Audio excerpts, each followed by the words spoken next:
Today's gospel speaks of people from Jesus' hometown, people that he grew up with and was raised with, who brushed him aside and rebuked him.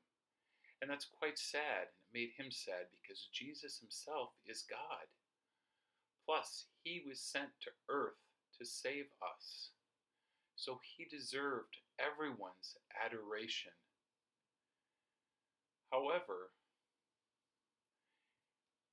if other people were to receive that type of adoration and acclaim, that might not have been so good, because when that happens to us, we tend to become prideful.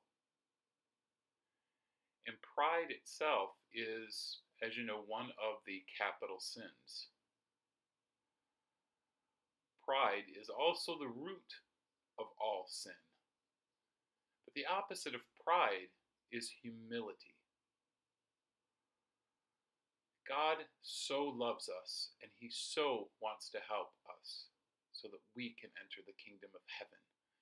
So he tries to teach us humility. Sometimes he allows situations to arise that help keep us in check and remind us to be humble. A good example of this is from the second reading, where Paul said, how can God prevent him from becoming boastful? So God gave him thorn in the flesh. And Paul was a very skilled preacher, and people loved listening to him preach. He could have easily become prideful and boastful and said, oh, I'm helping people find Jesus. But instead, God permitted Paul to be faced with all kinds of challenges and to be persecuted by people. But it kept him humble. And he realized that he wasn't a weak person, that he was doing what he could for God, and that God would take care of the rest. This applies to us as well. We want to become holy, we want to get into heaven, then it's important that we remain humble.